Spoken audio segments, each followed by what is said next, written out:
Bonjour et bienvenue. Aujourd'hui, on plonge dans une recherche assez pointue qui s'intéresse à un problème bien connu des sportifs, l'instabilité chronique de la cheville. C'est vrai que c'est quelque chose qui peut vraiment gâcher une saison, voire une carrière. L'étude qu'on va décortiquer s'appelle Effects of Different Intervention Methods on Postural Control in Athletes with Chronic Ankle Instability, a randomized controlled trial. Elle est parue en 2025 dans le Journal of Sports Science and Medicine. Les auteurs sont Zhaoya Zhang, Zhen Xingwu et leurs collaborateurs Don Liang, Bin Ruan et Qi Gao. Alors, l'idée ici, c'est d'explorer des méthodes comme la stimulation transcrânienne à courant direct, la TDCS, et l'entraînement à l'équilibre, le fameux balance training, ou BT. Voir ce qui marche le mieux, quoi. Exactement.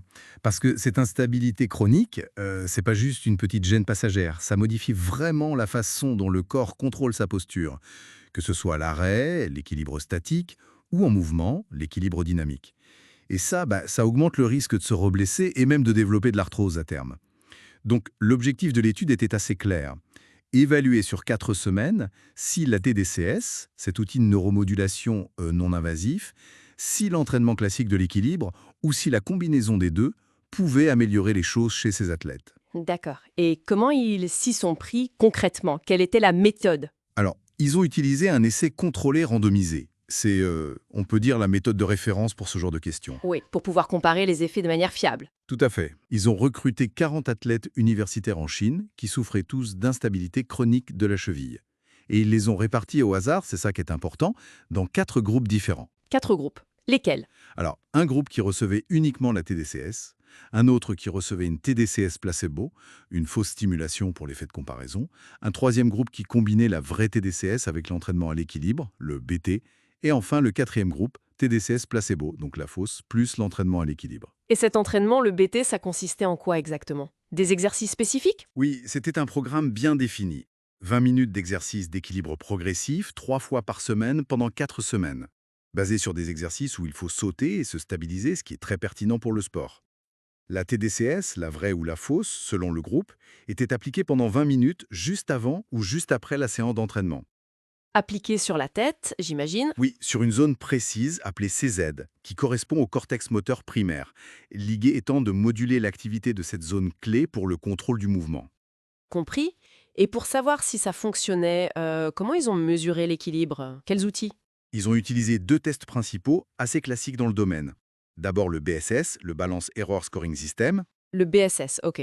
Voilà, ça c'est pour mesurer l'équilibre statique. En gros, on demande à l'athlète de tenir sur une jambe, ou les pieds joints en tandem, les yeux fermés. D'abord sur un sol dur, puis sur une surface instable, comme de la mousse. Et on compte le nombre d'erreurs, de déséquilibre. D'accord, ça c'est pour la stabilité quand on ne bouge pas. Et pour l'équilibre en mouvement? Pour ça, ils ont utilisé le Y-Balance Test, le IBT. Là, l'athlète est debout sur une jambe et doit pousser le plus loin possible un curseur avec l'autre jambe, dans 3 directions différentes, avant, postéromédial et postérolatérale. Ah oui, ça mesure plus la capacité à contrôler son corps pendant une action dynamique. Exactement. Ça donne un score composite qui reflète bien la stabilité dynamique. Bon, alors venons-en au résultat.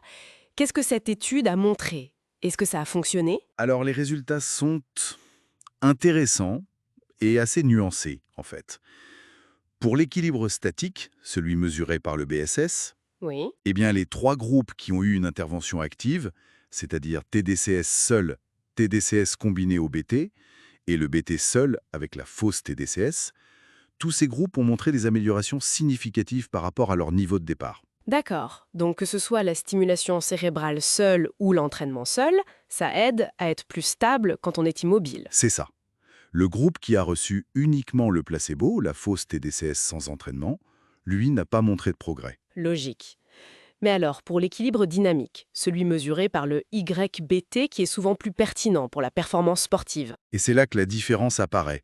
Pour cet équilibre dynamique, seuls les groupes qui ont inclus l'entraînement à l'équilibre, donc le groupe TDCS plus BT et le groupe TDCS placebo plus BT, ont montré des améliorations significatives. Un. Donc, la TDCS toute seule n'a pas amélioré la capacité à rester stable en mouvement. Non, pas de manière significative dans cette étude. Les améliorations sur le YBT étaient vraiment liées à la présence de l'entraînement physique, le BT. C'est quand même assez frappant. Ça suggère que pour le contrôle dynamique, c'est vraiment le travail physique spécifique qui compte. Tout à fait. Et ça nous amène à l'autre question clé de l'étude. Est-ce que combiner la TDCS avec le BT était supérieur à faire le BT seul avec la TDCS placebo? Oui, c'était un peu l'hypothèse sous-jacente, non? Que la TDCS pourrait potentialiser, booster les effets de l'entraînement? Exactement. C'était l'espoir. Mais les résultats n'ont pas montré de bénéfices additionnels significatifs de la combinaison TDCS plus BT par rapport au groupe BT seul avec TDCS placebo. Vraiment, hein? Donc, ajouter la stimulation cérébrale n'a pas rendu l'entraînement plus efficace pour l'équilibre dynamique, hein? Non, pas dans les conditions de cette étude. Les améliorations sur le YBT étaient comparables entre le groupe TDCS plus BT et le groupe BT plus placebo. D'accord. Alors, qu'est-ce qu'on en retire concrètement pour la rééducation? Pour les kinés, les préparateurs physiques? Mais ça confirme d'abord l'importance cruciale de l'entraînement à l'équilibre, le BT, pour améliorer spécifiquement la stabilité dynamique chez ces athlètes. Ça reste la base. La TDCS, telle qu'utilisée ici, c'est important de le préciser, stimulation anodale sur le cortex moteur CD, elle semble avoir un effet positif sur l'équilibre statique. Comment pour expliquer ça? Peut-être en améliorant la façon dont le cerveau traite les informations qui viennent des muscles, des articulations, de la vision, ou en facilitant la plasticité neuronale, la capacité du cerveau à s'adapter. Mais manifestement, ça n'a pas été suffisant pour améliorer seule la stabilité dynamique, et ça n'a pas non plus potentialisé les effets du BMT dans ce protocole précis. C'est important de souligner les limites aussi, j'imagine. Oui, bien sûr, il n'y a pas eu de suivi à long terme pour voir si les effets persistent. La population, c'était des athlètes universitaires, donc déjà assez entraînés, ce qui peut créer un effet plafond, et ils n'ont pas utilisé la posturographie sur plateforme de force, qui est souvent considérée comme l'outil le plus précis, le gold standard pour mesurer l'équilibre. Donc, pour résumer simplement, l'entraînement physique ciblé reste indispensable pour récupérer un bon équilibre dynamique après une instabilité chronique de la cheville. La TDCS montre un certain potentiel pour l'équilibre statique, mais la combiner à l'entraînement n'a pas apporté de plus-value mesurable ici pour le dynamique. C'est une bonne synthèse, oui. Ça ouvre des pistes, bien sûr. On pourrait se demander si d'autres protocoles de TDCS donneraient des résultats différents. Par exemple, Bah, peut-être en ciblant une autre zone, comme le cervelin qui est très impliqué dans l'équilibre, ou en faisant des stimulations plus longues, ou répétées différemment, ou encore en combinant la TDCS avec d'autres types d'exercices. Et il serait intéressant de voir ce que ça donne chez des populations moins entraînées, où la marge de progression est peut-être plus grande. beaucoup de questions encore ouvertes, donc. Pour celles et ceux qui voudraient vraiment aller au fond des choses, voir les chiffres, les détails de la méthode, on les encourage vivement à lire l'article original. Il est dans le Journal of Sports Science and Medicine, volume 24 de 2025. Et bien sûr, n'oubliez pas de vous abonner et d'activer les notifications pour ne pas manquer nos prochaines analyses d'études. Merci de nous avoir écoutés.